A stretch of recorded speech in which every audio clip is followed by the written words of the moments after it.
Scam TV நேயர்களுக்கு வணக்கம். கடந்த முறை பேசியிருந்தேன். சில இதெல்லாம் நேற்று ஒரு மெசேஜ் அனுப்பியிருக்காரு சாமிநாத ஐயர்.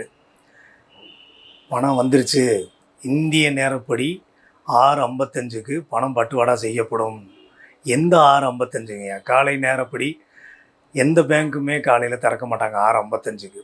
சரி, ஈவினிங் மாலை பொழுதுலேயும் 6:55க்கு யாரும் திறக்க மாட்டாங்க. ஏங்க சொல்கிற பொய்யை கரெக்டாக சொல்லுங்கள். 6:50 இந்திய நேரப்படி 6:55க்கு பணம் வந்துருச்சுன்னா எங்கே காமிங்க? உங்கள் பேரில் 2.5 லட்சம் கோடி வந்திருக்குங்கிறத காமிங்க. 2.5 லட்சம் கோடி, கொஞ்சம் நஞ்சம் இல்லை, 2.5 லட்சம் கோடி உங்கள் அக்கௌண்ட்டில் வந்திருக்குன்னு காமிங்க. இன்றைக்கி வெள்ளிக்கிழமை எல்லா பேருக்கும் பணம் வருதுன்னு, நேற்று நைட்டு இருந்து பணம் வருதுன்னு சொன்னீங்க. 6:55க்கு அவங்கவுங்களுக்கு பணம் போகும்னு சொன்னீங்க. யாருமே வரல. பாவங்கய்யா, எல்லா பேரும் வழி மேல் விழி வைத்து காத்து கொண்டிருக்கிறார்கள். ஆனால் ஒரு பழமொழி ஒன்று சொல்லுவீங்க ஐயா, ஒரு மந்திரம் மாதிரி நீங்கள் பேசுவீங்க. மடியில் கனம் இல்லை, வழியில் பயம் இல்லை, சிவமே ஜெயம், ஜெயமே சிவம் சொல்கிறீங்க. ஆமாம், வழியில் இருந்தால் தானே, மடியில் இருந்தால் தானே உங்களுக்கு நீங்கள் பயப்பட போகிறீங்க. எல்லாத்தையும் கொண்டு போய் சேர்க்குற இடத்துல சேர்த்துட்டீங்க. பணத்தை பூரா எல்லா இடத்துலையும் எங்கெங்கே சேர்க்கணுமோ அங்கெல்லாம் சேர்த்து வச்சுட்டீங்க. இனி எதுக்கு உங்களுக்கு மடியில் பணம் இருக்க போகுது? ஏன் கனம் இருக்க போது? நீங்கள் ஏன் பயப்பட போகிறீங்க? இந்த மந்திரத்தை ஏங்கய்யா அடிக்கிறோடு சொல்கிறீங்க? பாவம்யா, உணர்ச்சியை தூண்டி விடாதீங்க, பேராசையை தூண்டி விடாதீங்க. நேற்று ராத்திரிலாம் நிறையா பேருங்கய்யா, எனக்கு தெரிஞ்ச நிறையா பேர் காலையில் விடிஞ்சால் அவன் கோடீஸ்வரன் ஆயிடுவாங்க அப்படின்னு சொல்லி மனக்கோட்டையில் கனவு காண்டுக்கிட்டு எல்லா பேரும் இருக்காங்கய்யா. பாவம்யா, அந்த மாதிரிலாம் தப்பு பண்ணாதீங்க. இப்போ என்ன சொல்லியிருக்கீங்க? இன்றைக்கி வெள்ளிக்கிழமை, சனிக்கிழமை, ஞாயிற்றுக்கிழமை 19, 20 இப்படியே சொல்லிடுறீங்க. ஆனால் இன்றைக்கி எந்த மெசேஜும் போடல. ஏன்னா போட்டால் கேள்வி கேட்பான், மக்கள் கேள்வி வைப்பாங்கன்ட்டு இன்றைக்கி எதுவுமே போட மாட்டீங்க. நாளைக்கு இல்லை நாளை மறுநாள் போடுவீங்க. நான் என்ன சொல்கிறேன், நீங்கள் வாட்ஸ்அப்பில் மெசேஜ் போடுறீங்களே ஐயா, நீங்கள் இருக்கீங்களான்னு காமிங்கய்யா. நீங்கள் இருக்கீங்களா இல்லையாங்கிறது மக்களுக்கு சந்தேகம் வந்துருச்சுய்யா. நீங்கள் இருக்கிறத நம்ப வைங்க. வெளிச்சத்துக்கு வந்து மக்களோட மக்களாக வந்து நான் பணம் முடிச்சிருக்கேன்னு சொல்லுங்கய்யா. ஒளிஞ்சு நின்றுக்கிட்டு ஏன்யா பேசுகிறீங்க? அப்புறம் இன்னொன்று சொல்லியிருக்கீங்க, அந்தந்த உங்கள் குடும்பத்தை பற்றி, உங்களை பற்றி, உங்கள் ஏஜெண்டுகளை பற்றிலாம் சொல்லியிருக்கீங்க, லீடர்களை பற்றி சொல்லியிருக்கேங்கிறீங்க. நீங்களே உங்கள் லீடரை காட்டி கொடுக்குறீங்க. அந்த லீடர்களை பூராத்தையும் தூண்டி விடுறீங்க என் மேலே வழக்கு பதிவு போட சொல்லி. எப்படிங்கயா போடுவாங்க? அவங்க எப்படி போடுவாங்க? அப்போ நீங்களே ஒத்துக்கிறீங்க, உங்கள் லீடர்களை நீங்கள் வச்சுருக்கீங்க, ஏஜெண்டுகளை வச்சுருக்கீங்கன்னு நீங்களே ஒத்துக்கிறீங்க. எங்கேயா போட சொல்லுங்கள் பார்க்கலாம். யாரையாவது மான நஷ்ட கேஸை என் மேலே போட சொல்லுங்கள். ஏங்க அவங்கள தூண்டி விடுறீங்கல்ல, தலைமையே நீங்கள் தானே, நீங்கள் போடலாமே என் மேலே. துரோகம்னு சொல்கிறீங்க. நானா துரோகி? மக்கள்கிட்ட இவ்வளோ பணம் வாங்கிட்டு அவங்க கூட பேசி பழகிக்கிட்டு இப்போ துரோகம் பண்ணுறது யாருங்கய்யா? நீங்களாம் நானா? பச்சை துரோகி நீங்கள் தாங்க ஐயா. என்னைய போய் துரோகம்னு சொல்கிறீங்க. நான் துரோகம் கிடையாது ஐயா. நாங்கள் கொடுத்த பணத்தை தான் கேட்குறோம், துரோகம் கிடையாது. என்னமோ நீங்கள் நான் மாமே மச்சனை மாதிரி, என்னமோ ரிலேஷன்ஷிப் மாதிரி பேசுகிறீங்க. துரோகம் பண்ணிட்டு போயிட்டேனே. நான் என்ன துரோகம் பண்ணேன் சொல்லுங்கள்? நான் என்ன துரோகம் உங்களை பண்ணேன்? ஏமாத்துறேனா? உங்களை மாதிரி நான் யாரையும் ஏமாத்தலையா மக்களை. எல்லா பேரும் போங்கன்னு தான் சொல்லிகிட்டு இருக்கேன். உங்களை மாதிரி நானும் ஒவ்வொரு நிமிஷம் உணர்ச்சியை தூண்டி விடலை ஐயா. அவங்கள ஆசையை தூண்டி விட்டு பாவம்யா. நீங்கள் ஆட்டுற பொம்மை மாதிரி ஆகிட்டாங்க அவங்க. நாளைக்கு போடுவீங்க, இன்றைக்கி நீங்கள் என்ன சொல்கிறேன், நீங்களே நேரடியாக போய் என் மேலே வழக்கு பதிய வேண்டியதானே ஐயா. உங்களை பற்றி நான் தப்பாக பேச, நீங்கள் மான நஷ்ட கேஸ் போடக்கூடாதா? ஏன் அவங்களத்தையும் போட சொல்லணுமா? நீங்கள் போடுங்க ஐயா, நான் உங்களை போட சொல்கிறேன்ல. ஏன்னா விசாரணைக்கும் வர மாட்டேங்கிறீங்க, என் மேலே கேஸும் போட மாட்டேங்கிறீங்க, அடுத்தவங்களை தூண்டி விடுறீங்க.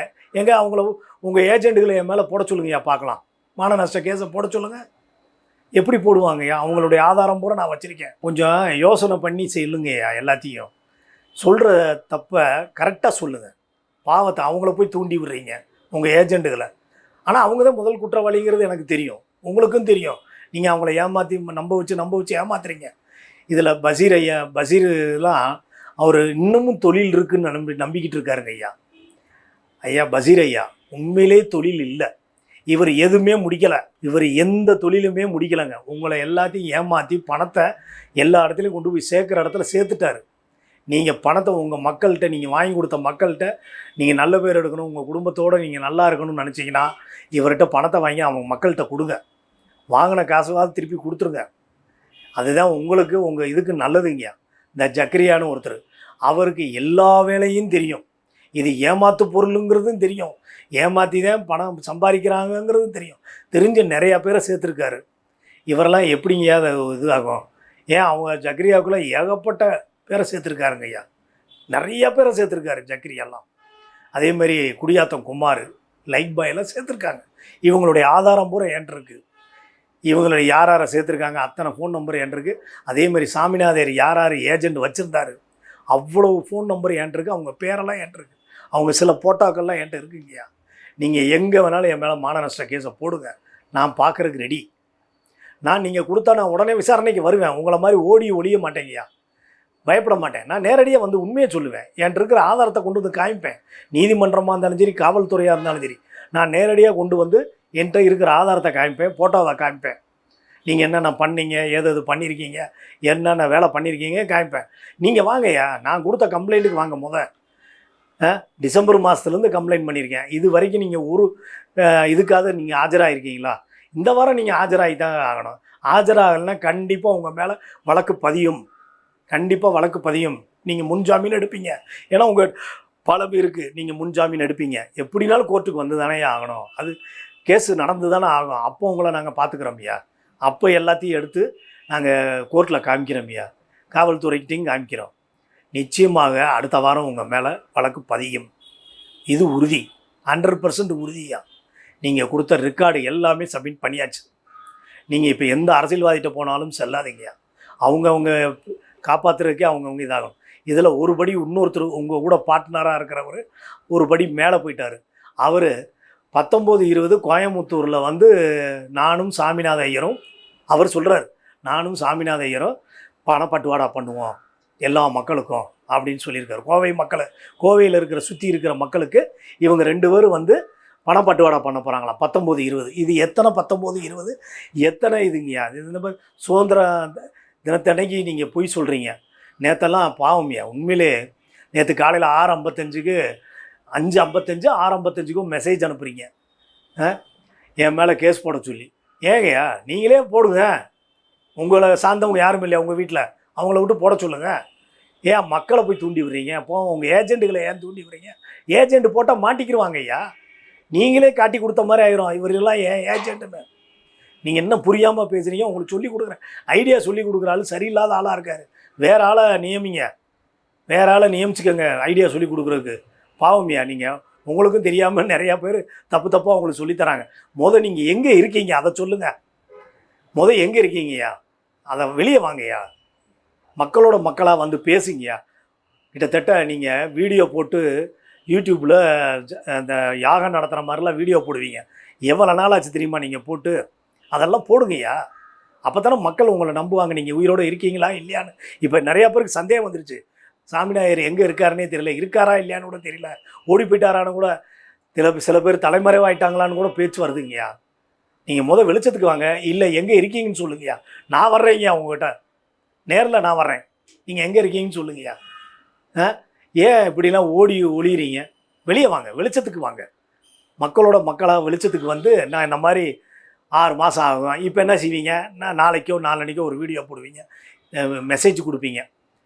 இந்த மாதிரி அதிகாரிகள் ரொம்ப கடுமையான வேலையில் இருக்காங்க, அவங்களால பண்ண முடியல, சனி ஞாயிறு இந்த மாதிரி ஓடி போயிடுச்சு, திங்கள் செவ்வாயில் கொடுப்பாங்க. ஏன்னா அவங்க மனசு வந்து இன்றைக்கி உங்கள் மேலே பெட்டிஷன் கொடுக்கலான்னு இருப்பாங்க. இந்த மெசேஜை போட்டோடனே அவங்க மனசு மாறிடுது. ஏன்னா நாளைக்கு காலையில் பணம் வந்துடுமே.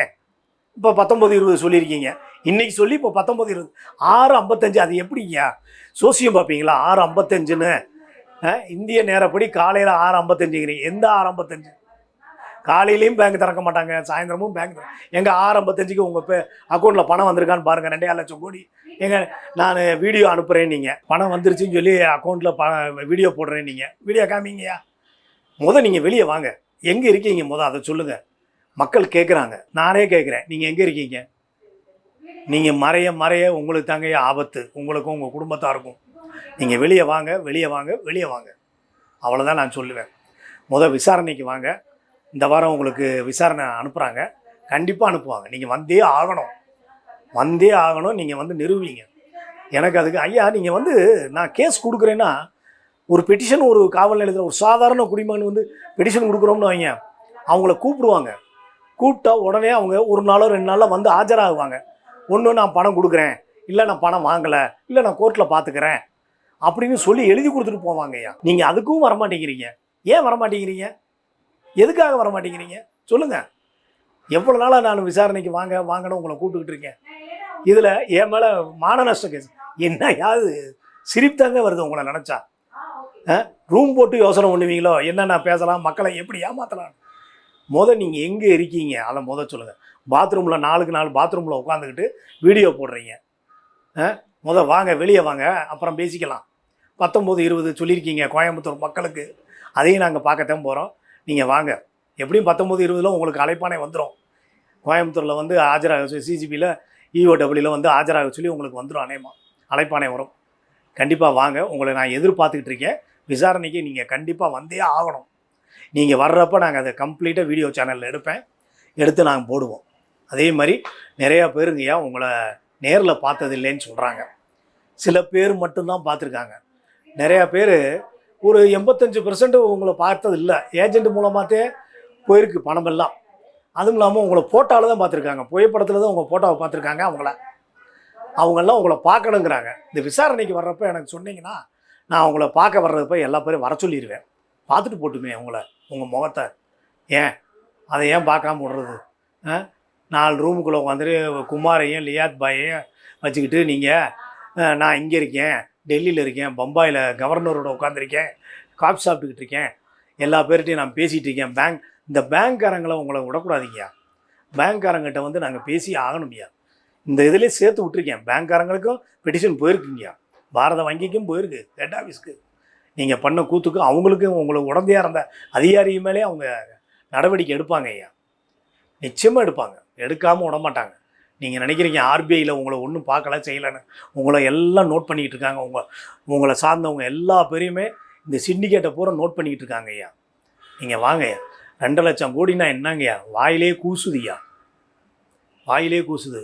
1,76,000 கோடின்னு சொன்னோடனே அந்த 1,76,000 கோடி எழுதுறதுக்கு முடியாதுங்க. நிறையா பேர் அப்போவே டிவி சேனல் நியூஸ்லாம் வந்துச்சு, 1.25 லட்சம் கோடி எழுதி பாருங்க அப்படின்னு. நீங்கள் அதுக்கு மேலே போய் 2.5 லட்சம் கோடிங்கிறீங்கய்யா. 2.5 லட்சம் கோடி எழுதுறதுக்கு எனக்கே கை கூசுதுங்கய்யா. இதில் 2.5 கோடி வந்துருச்சு, நைட்டு 6:55க்கு வந்துடும். என்னங்கய்யா அந்த கதை? கொஞ்சம் வெளியே வாங்க. ஜக்ரியா, கொஞ்சம் உங்கள் ஆளுகளுக்கு பணத்தை வாங்கி கொடுங்க, திருப்பி வாங்கி கொடுங்க. அதே மாதிரி பஷீர் அகமது ஐயா, பஷீர் ஐயா, உங்களுக்கு நல்லதை சொல்கிறேன், உங்கள் கூட பிறந்தவர் மாதிரி சொல்கிறேன். இந்த வியாபாரம் இல்லை, இது பொய், முழுக்க பொய். சாமிநாதையர் உங்களை ஏமாத்துறாரு. நீங்கள் சாமிநாதையர் மட்டும் இல்லை, இந்த மாதிரி சிண்டிகேட் பூராமே உங்களை ஏமாத்துது. கூடிய மட்டும் நீங்கள் உங்கள்கிட்ட அவங்கக்கிட்ட வாங்கினத காசை பூரா திருப்பி கொடுத்துருங்க, உங்களுக்கு நல்லது. நீங்கள் திருப்பி கொடுத்துட்டா இதோடு முடிஞ்சிடும், இல்லைன்னா உங்களுக்கு பிரச்சனை தான். இவர் பேச்சை கேட்டு போனீங்கன்னா நிறைய இடத்துல அவமானப்பட போகிறீங்க, நிறைய இடத்துல கம்ப்ளைண்ட் ஆக போகுதுங்கய்யா. உங்களுக்கு தெரியல, நிறையா உங்களை பற்றி விசாரிச்சுக்கிட்டு இருக்காங்க. உங்கள் டீமுகளை பற்றி, உங்கள் ஏஜெண்ட்டுகளை ஐஎஸ் வந்து விசாரிச்சுக்கிட்டு இருக்குங்கய்யா. பார்த்துக்கங்கய்யா, உங்களுக்கு நல்லது சொல்கிறேன். காவல்துறை உங்களுக்கு உடனே எதுவுமே நடவடிக்கை எடுக்காதீங்கய்யா. டக்குன்னு எடுத்தாங்கன்னா மொத்த கும்பலையும் எடுப்பாங்க. கொஞ்சம் பார்த்து நீங்கள் வாங்கி கொடுத்தவங்ககிட்ட எல்லாம் திருப்பி கொடுத்துருங்க, நல்லது. உங்களுக்கு கையெடுத்து கும்பிட்றேன், எல்லா பேருக்கும் திரும்பி கொடுத்துருங்க. ஜக்ரியா, அதே மாதிரி குடியாத்தம் குமார், நீங்கள் எல்லாம் குமாரெல்லாம் நீங்கள் எப்படி வந்தீங்கன்னு உங்களுக்கே தெரியும். நீங்கள் எல்லாம் திருப்பி கொடுத்துருங்க. லியாத் பாய், அதே மாதிரி நிறையா பேர் எல்லாம் நிறையா இருக்காங்க. நான் சொல்ல விரும்பலை, பார்த்துக்கோங்க. அடுத்து உங்களுடைய ஒவ்வொரு ஆதாரத்தையும் நான் வெளியிட போகிறேன். நீங்கள் யார் எவ்வளோ போட்டால், எந்தெந்த புகைப்படத்தில் யாரோட இருந்தீங்க, சாமிநாதையருக்கு கிரீடம் வச்சது, மதுரை மக்கள் கிரீடம் வச்சது, அவரை சாமி மாதிரியே உருவாக்கினது, கடவுள் மாதிரியே உருவாக்கி அவரை ஃபோட்டோ எடுத்தது எல்லாம் என்கிட்ட இருக்குங்க. நான் ஒவ்வொன்றா வெளியே விடுறீங்க. நீங்கள் ஒவ்வொரு கேஸாக ஒவ்வொருத்தராக என் மேலே மான நஷ்ட கேஸ் போடுங்கய்யா, அவதூறு கேஸ். நான் பார்க்குறேன். ஏங்கய்யா, ஏற்கனவே அவதூறு கேஸ் போடுறாங்கன்னா அது வேறய்யா, அது வேற. நீங்கள் அவதூறு கேஸ் எப்படியா போடுவீங்க? சரி, அவங்கள விடுங்க, நீங்கள் போடலாமே. உங்களை பற்றி நான் தப்பாக பேசுகிறேன்னு சொல்லி நீங்கள் போடலாமே. ஏன் நீங்கள் போட மாட்டேங்கிறீங்க? அடுத்தவனை தூண்டி விடுங்க. ஏன் ஆளுக்கு 1 லட்சம் கொடுத்து அவனை மயக்கிடலாம்னா? அப்போ தானே அவங்கெல்லாம் பேசாமல் இருப்பாங்க. இப்போயே கேள்வி கேட்க ஆரம்பிச்சிட்டாங்க உங்களை. ஏன் சாமிநாயர் பேசாமல் இருக்கார், கேஸ் கொடுக்க வேண்டியதானே? இது உண்மையாக இருந்தால் தானே கேஸ் கொடுப்பாரு. இப்படி ஒரு வியாபாரம் இருந்து அது நான் என்ன கேட்குறேன், நீங்கள் என்ன வியாபாரம் முடிச்சிருக்கீங்க அதை சொல்லுங்கள் மக்களுக்கு. என்ன வியாபாரம் முடிச்சிருக்கீங்க 2,50,000 கோடி வர்றதுக்கு? அதை சொல்லுங்க. வெளிப்படையாக பேசுங்கய்யா. வாங்க, நேருக்கு நேராக பேட்டி எடுக்கலாங்கய்யா. வாங்கய்யா, விவாதங்கிற மேடையில் 2 பேரும் உட்காந்து பேசுவோங்கய்யா. வாங்க, நீங்கள் எப்போ வர்றீங்கன்னு சொல்லுங்கள். உங்களுக்கு நான் அப்பாயின்மெண்ட்டோ, நீங்கள் எனக்கு அப்பாயின்மெண்ட் கொடுங்கய்யா. உங்களை நேரடியாக வந்து நான் விவாதம் பேசுகிறேன். அடுத்த வீடியோவில் பார்க்கலாம் ஐயா. வணக்கம்.